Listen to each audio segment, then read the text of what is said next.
The world's first ever billion-dollar corporation was an archetypal 20th century American manufacturing success story, so dominant that Wall Street once referred to it as just the corporation. I am the video host. It dodged trust-busting and nationalization attempts by 2 different presidents, and at various times employed 1% of the entire civilian workforce and produced 67% of the world's steel. That company, US Steel, is now trying to sell itself to Japan for $15 billion. If you know the history of the global steel industry, which you will if you stick around for 10 minutes or so, you'll know how deeply ironic this is. See, US Steel and its fellows in the oligopolistic American steel industry spent much of the 20th century pointing fingers at possible culprits for their long, slow decline, from its own unions to foreign competition, and especially Japan. And to be fair, those worries weren't misplaced. Today, even the top United States steel company doesn't crack the top 10 producers for the $1.5 trillion global steel market, a fact that continues to garner political attention every election cycle. I wanted to understand how we got here, so I took inspiration from the steel in my own house, combed through data on the evolution of the global steel industry, and biked 9 miles to the top US steel company's plant in Connecticut, all to better make sense of why, for all the time US Steel spent kicking up a fuss about its supposed enemies, it failed to recognize or take seriously that the real culprit lay in wait within its own borders. Specifically here at this unassuming steel mill in Indiana.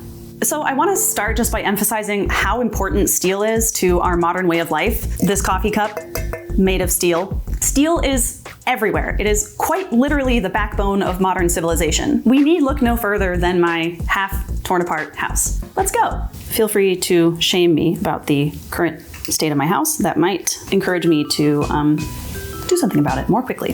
That ladder is not made of steel, I've confirmed it. Fridge, this is a big one. Nicely exposed outlet and wire. This coffee percolator. Temporary sink setup, dishwasher. All this silverware, most likely steel. But the most profitable and important type of steel is something I'm about to show you. I just happen to have some of it in my basement. Rolls of sheet metal.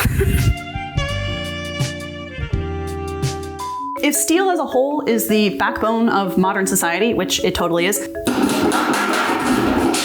sheet metal is definitely the backbone of the steel industry, so keep that in your mind. We will definitely come back to it. Sheet metal.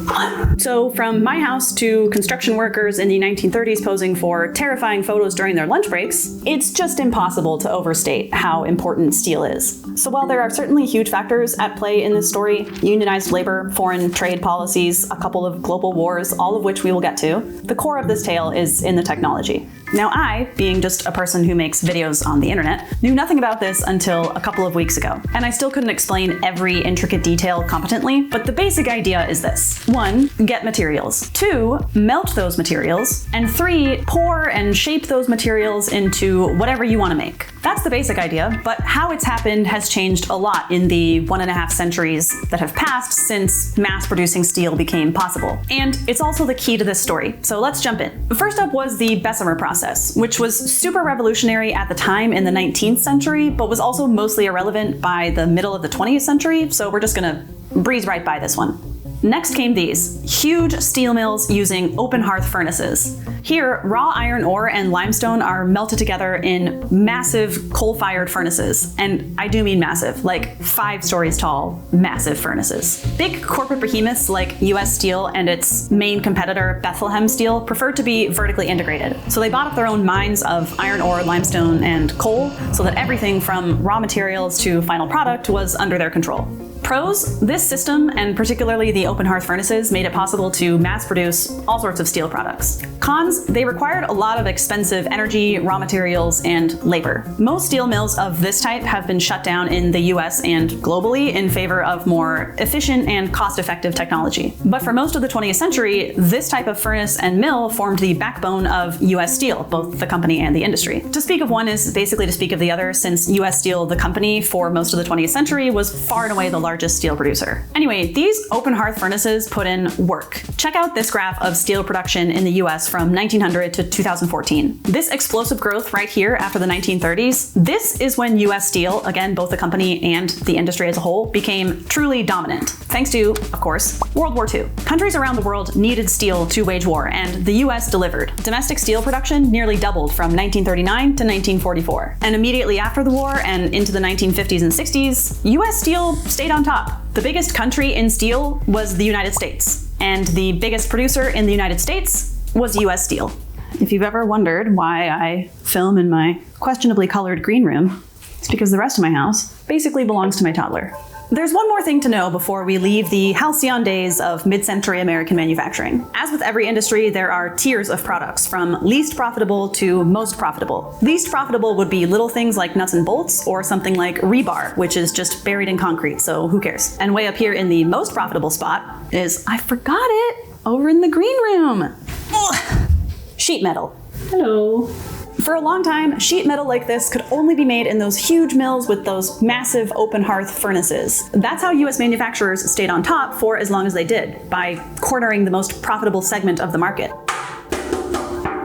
After the war, other countries, namely Japan and some notable European nations, began rebuilding their own steel industries and nibbling away at part of the global market. But demand was so high that times were still good. As one article put it, a gradually declining share of a rapidly growing market is still a pretty good place to be. But that didn't last. Or else, what are we doing here? In 1950, the US supplied nearly half of the world's steel. By 1985, that figure had dropped to 11%. What happened? The first big problem for US Steel was the high cost of labor, especially relative to foreign competition. Employment at US Steel peaked in 1943 at 340,000 people and remained high thanks to powerful unions. But that same workforce that drove US Steel's success soon became a burden. Costly strikes were common. Then, as they aged and retired throughout the 60s, 70s, and 80s, former workers drew costly pensions. Simultaneously, unions made it difficult to let people go, even as new technology made production faster, cheaper, and more efficient. And that's the second problem that American steelmakers faced: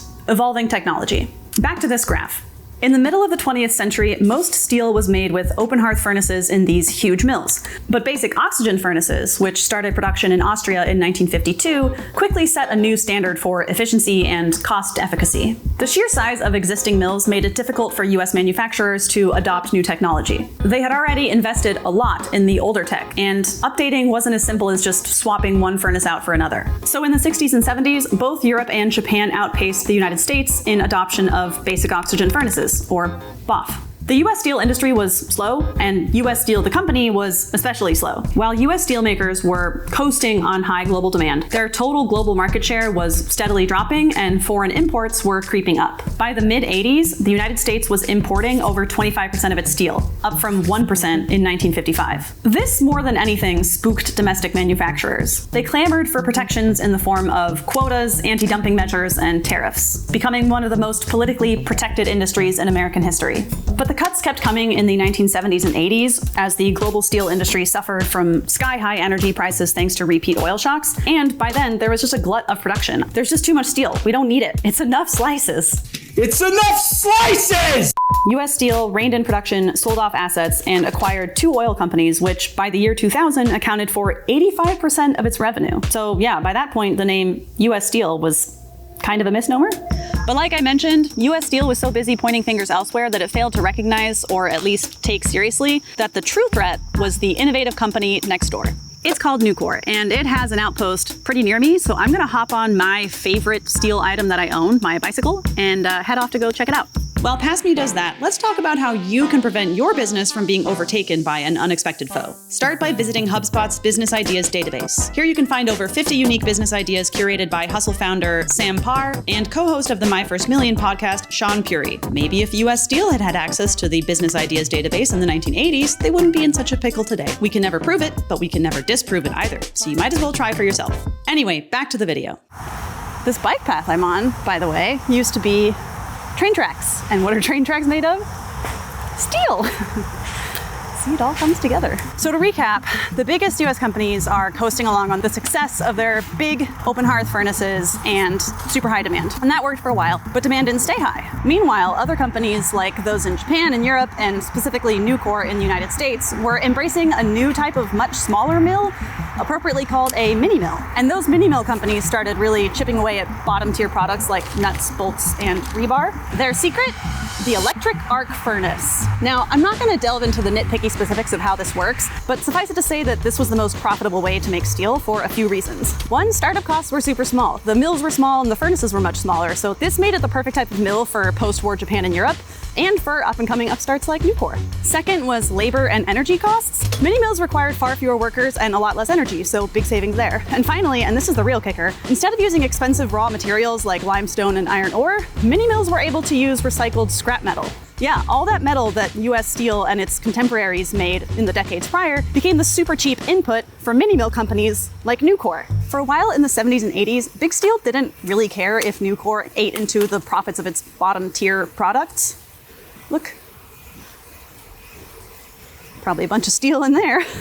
As one academic put it, why would they want to defend the least profitable part of their business? If Nucor wants to make rebar and nuts and bolts, have at it. It seemed to US Steel that their golden goose was safe. There was simply no way that Nucor could make high quality sheet metal using scraps in electric arc furnaces. I've arrived. I'm paranoid of getting run away on my bicycle, so I'm just gonna film from afar. See? Nucor. But that didn't stop Nucor from trying. With a budget of just $250 million, Nucor started trying to solve this sheet metal problem in 1987. Planet Money interviewed the guy responsible for it, Keith Busey, earlier this year. Of course, Big Steel, when they heard about Nucor's budget for $250 million, quite frankly, laughed their ass off. The challenge presented all sorts of mechanical problems to iron out. I found this great description in a Baltimore Sun article from 1989. Red-hot molten steel pours out of a huge glowing cauldron into a contraption that is supposed to turn out slabs of carbon steel. But maddeningly, the funnel in the machine clogs, spilling the searing liquid out all over the machine. I reached out to Mr. Busey, but I don't have that Planet Money heft, so listen to their whole episode if you're curious. But they used a really great metaphor to describe the problem that I'm just going to clip here. They bought new machines, but in order to make Big Steel, Keith would have to supersize the recipe. And scaling something up is never easy. Think of making a pie, multiplying a recipe by 10, and then trying to figure out whether your pie is done. Keith was trying to do a version of this, but for casting long sheets of steel. In the end, it took Nucor 2 years, but they did it. They figured out how to make sheet metal in electric arc furnaces in mini mills. And with that, the threat that Big Steel long thought impossible was possible.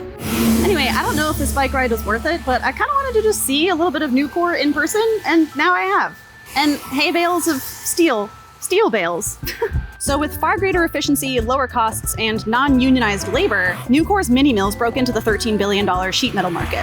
From the early 90s onward, electric arc furnaces pushed out all the remaining open hearth furnaces. It wasn't immediate, but the writing was on the wall. Nucor slowly but surely became the top steel producer in the US. As Busey put it in that Planet Money episode, The U.S. steel industry was the most powerful steel industry on earth after World War II, but it rested on its laurels.